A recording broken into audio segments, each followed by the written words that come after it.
We're seeing now Be'ez Hashem Yisbarach Meseches Megillah Meseches Niddah Daf Ches Amud Beis. Meseches Niddah Daf Ches Amud Beis. This is the beginning of Perek Gimel. Dog the Mishnah. Hamapeles Chaticha. If a woman aborts a piece, Im Yesh Imo Dam, if there's blood with that piece, Tameya, then she's Tumah. V'im Lav Tahira, and if not, she is clean.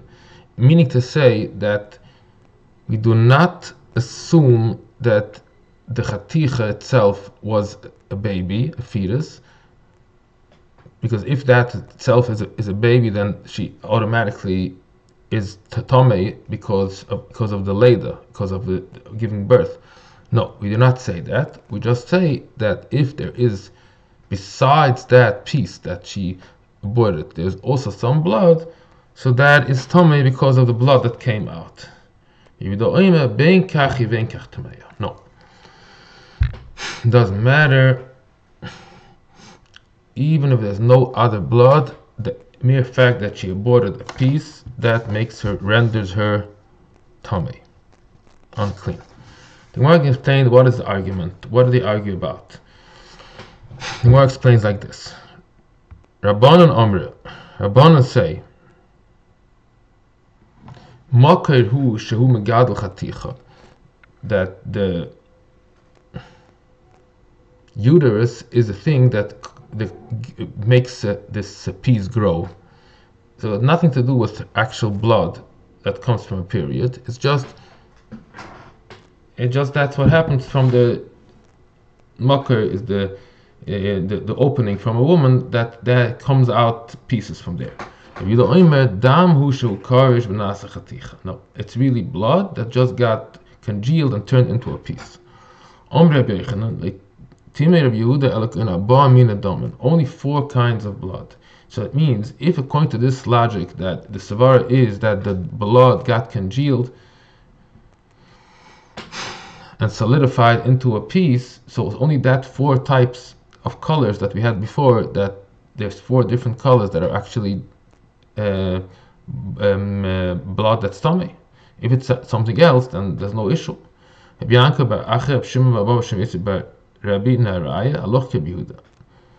that the halacha is like Rabbi Yehuda, that if she was mapul, she aborted the piece, then she is Tumah. Shamar Eliezer said, I do not accept upon myself this thing. I do not accept upon myself that the halacha should be like Rabbi Yehuda. Shmuel Amar Halacha Rabbi Yehuda Mabzir Loid Amar Halacha Rabbi Yehuda the Chamer Rabbanan Nahagen Rabbi Yehuda. He sees that the Rabbanan are noig like Rabbi Yehuda. Means we see that the Chachamim have a minig. It's customary to give the halacha psak like Rabbi Yehuda, that even if she aborts a piece, and as we said before, it has the 4 types of different blood colors, then we say she is Tumah because we assume that this is really blood that congealed. So he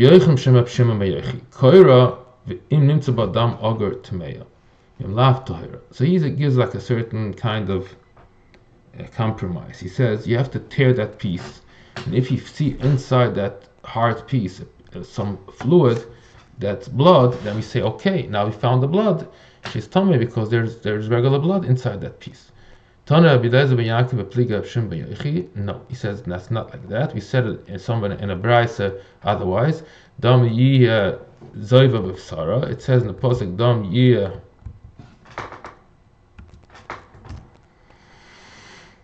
loy mashe b'shafir loy mashe chaticha. It doesn't count what you find in an embryo or in a piece. So the only dam has to come out directly from her body, not you should find the blood gathered in a different piece. Further the Mishnah. Hamapeles kimin kilipa, kimin saara, kimin offer, kimin yafchushin adumim. If she aborts like peels or hairs or dust or red tiny insects, tatalamayim, she should put them in water. Im nimchu tameya, if they melt and they turn into regular blood, then she's Tumah, because we assume that really they were blood that just turned into hard pieces. If she aborts a form of a fish or grasshoppers or types of worms, reptiles, so then we say it's obviously not, these creatures are not considered giving birth to a fetus, to a baby. However, if there's with that alone came blood, so she's Tumah because of the regular blood that came along. So here there's a third category, is animals and domesticated animals and birds. If that's the form of the baby, then we say if it's a male, she has to sit like giving birth for a male. That's 7 days, and then there's following 33 Yemei Toyer, as stated in Parshas Azriah. In the Nekeva, if it's a female, she has to sit like it says in the Toyer in Parshas Azriah. From female, you have to sit 14 days Tumah, and then 66 Yemei Toyer. In Yedua, if it's not known, you don't know for sure if it's a male or a female, Teishel Zachar and Nekeva. Dibra Meir. So here we have this distinction between animal behem b'chayva oif and dogim b'chagovim. That this have a special case category that, according to Rabbi Meir, these are considered giving birth to a baby that, even though it's not alive and nothing, it's not a human, but it has the din of kisazriya v'yolda.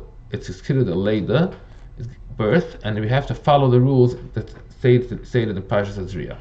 However, Chachamim oimrim, we paskin like Chachamim, kol she'ein boi mitzura so odem hin nevlad. No, it doesn't. It's irrelevant. The fact that it looks like an animal is same category like fish, and has nothing. It doesn't resemble a human. It's considered nothing, and you just have to worry if there's blood besides that. Then she's Tumah Niddah. Goes in the first part of the Mishnah. It says that you should put, if it came out from her peels or hairs, so we have to see maybe they're originally blood and they just became hardened, so you put them into lukewarm water, and if they melt, then we know they were blood. So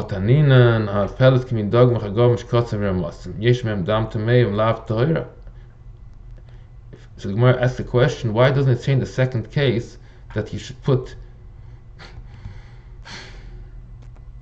it into lukewarm water to see if it melts? Means maybe by chance all these hard pieces look like a fish, but really they're just particles of blood that solidified. The Gemara answers on that, this can learn from that, and that can learn from this. What does it mean? You can learn this from that. That's true. You have to put it into lukewarm water. Mishnah doesn't say it, but it's true that you take that fish, that solid looks like a fish, and if it melts easily, we know that it is actually blood.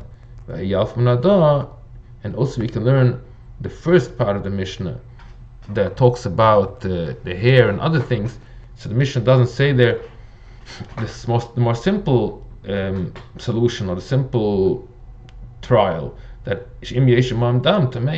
if there's actually fluid, then that alone, just like it says in the second case, that if besides that fish there's also some liquid blood, then she's Tumah because she's a Niddah, she has blood.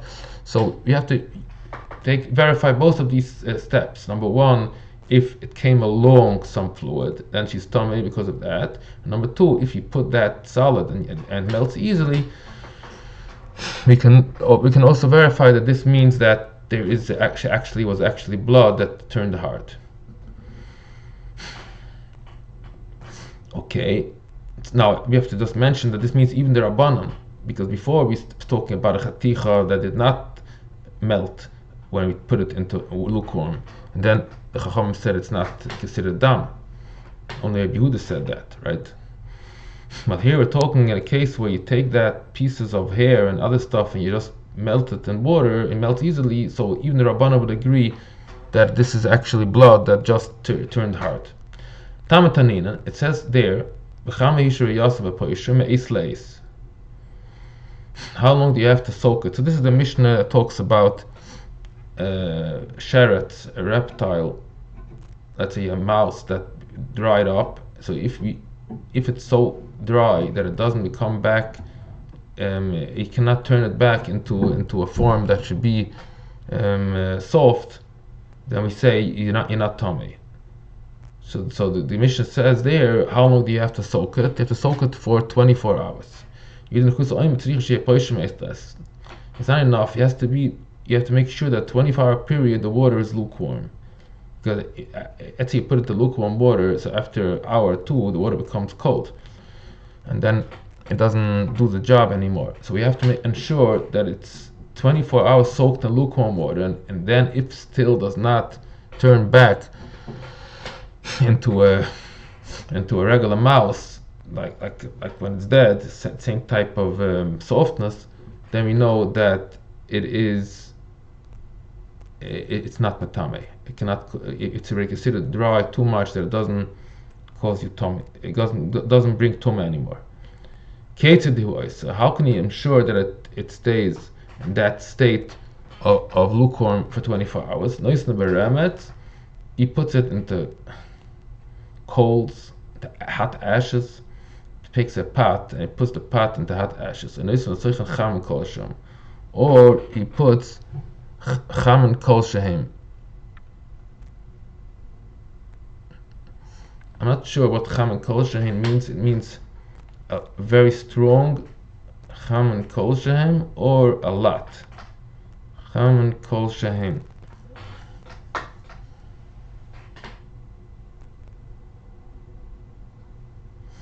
I wrote here Mayim b'choim rav.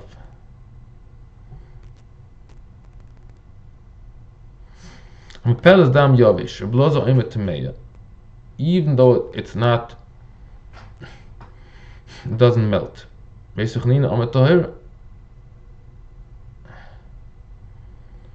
So let's see. The Gemara is going to ask a lot of questions on this. The woman gives comes out a hard piece of blood. So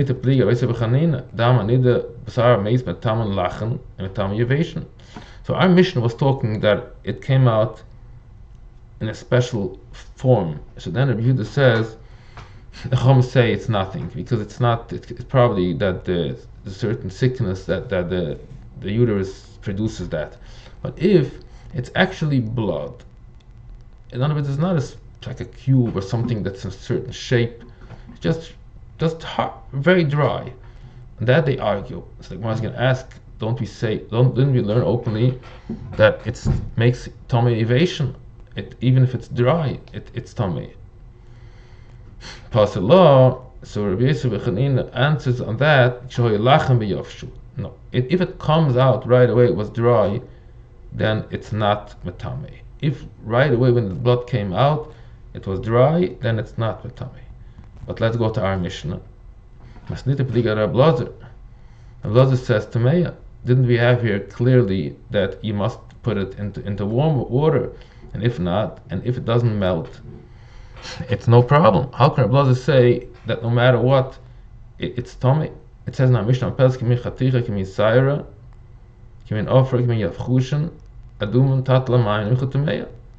it says clearly that if it doesn't turn back into liquid after soaking for 24 hours, it's no problem. How can Rabbi say it's a problem? So the answer is that no.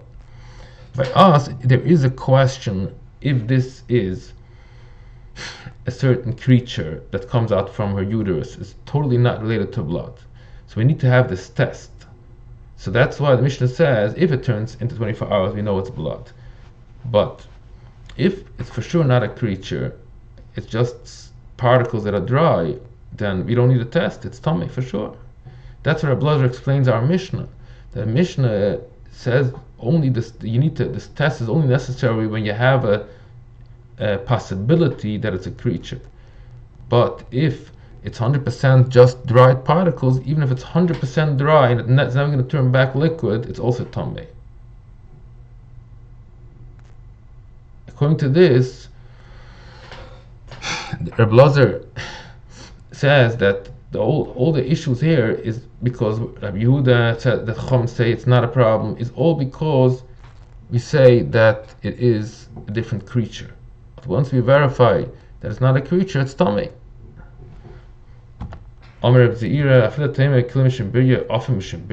Does it make sense to say that just particles of dust is a certain creature, that the uterus produces certain types of creatures that look like dust?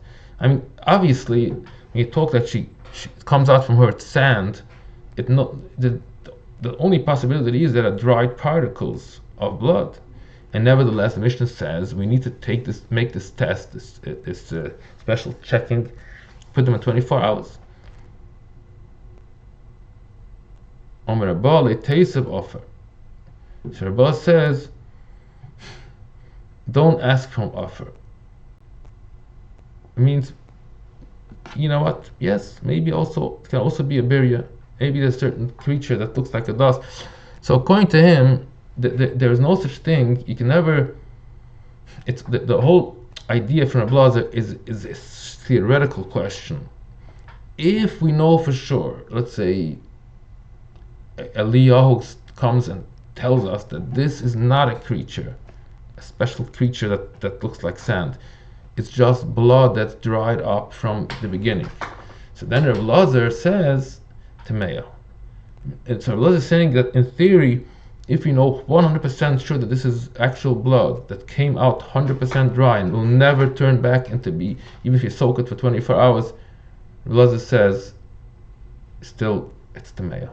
Because Rabbi Lazar holds that that's the only reason that the Chacham are matar is because there's a chance that it's a Beryah, it's a different creature. And the Rebbe Chanina says no.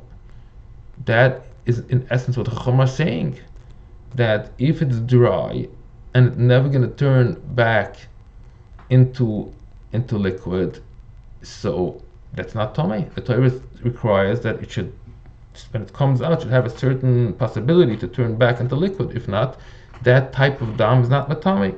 So this is the actual argument between Rabbi Lazar and Rebbe Chanina, how to interpret. It's really an argument on how to interpret the machlokes of Rabbi Yehuda and Chachamim.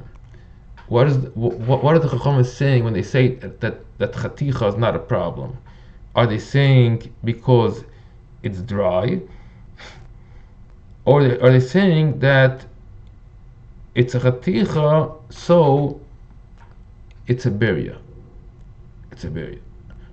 Now, if you soak it and it turns back, for sure we know. But if you don't soak, if it does not turn back, then we can have two ways how to interpret the reason Chacham Matar, either because it's a Beryah or because there's a din that blood that's dry is not matame. That's the two ways of Yosef Chanina and Rabbi Lazar. Okay, so finish the end of Daf Ches Amud Beis. Ches Amud Beis. Ches Amud Beis. Atkan.